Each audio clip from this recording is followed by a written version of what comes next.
Yeah, I mean, I actually agree with you. I actually think that, I mean, he can't really be gangster after this. No, he can't be gangster, but who says he has to? You know? Yeah. He can definitely reinvent himself. I've seen him do it a million times. He's like a Yeah. I culture mean, vulture. Like he can adapt to anything. yeah. Yeah. In 2019, and I've said this before. I met him very briefly. I met him in a strip club in LA. We just Uh-huh. happened to be kind of in the same section. So, I went over there, I introduced myself. They had me talk to him for a second. I talked to Shadi for a second, exchanged numbers.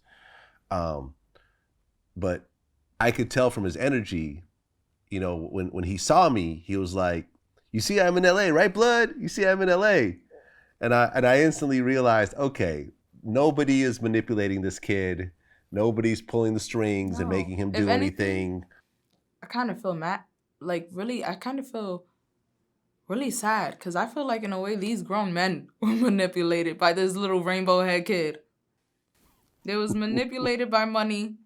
They was manipulated by a lifestyle that they were now a part of just by being with him. You know, it's just like you said, money and fame will make people do a lot of things.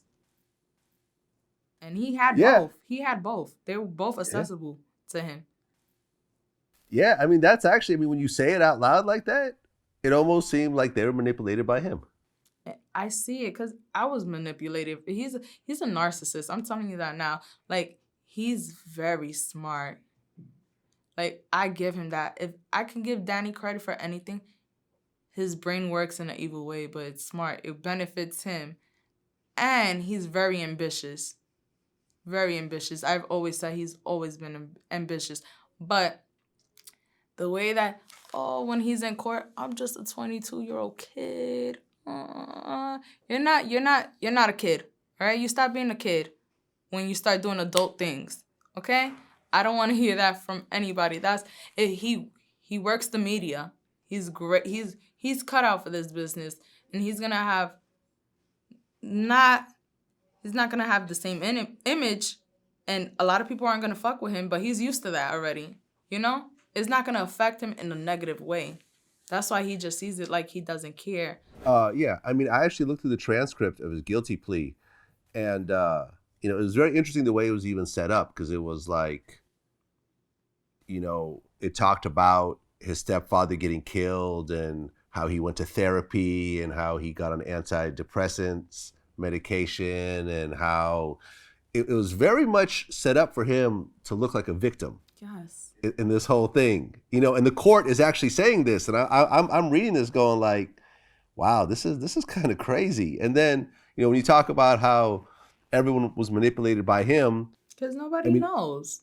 yeah, and ultimately, what's going to happen, what it looks like, is that he's going to walk away, while the rest of them are going to end up doing 20, 30 years. Or for stuff that So they were probably participating or doing because he told them to.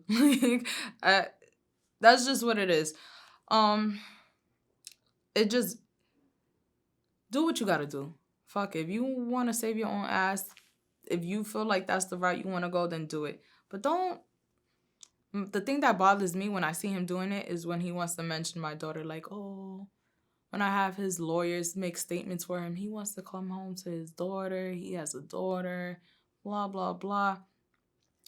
Even when we lived together, I could count on my fingers. The on one hand, I could count on one hand the amount of time he's actually spent with my daughter.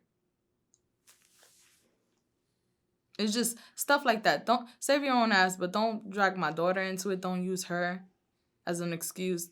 Use your mom. Use your mom, like your mom's elderly. You want to get home to your mom. She's ill. Do that, but don't do that with my daughter. Like that's the thing that bothers me.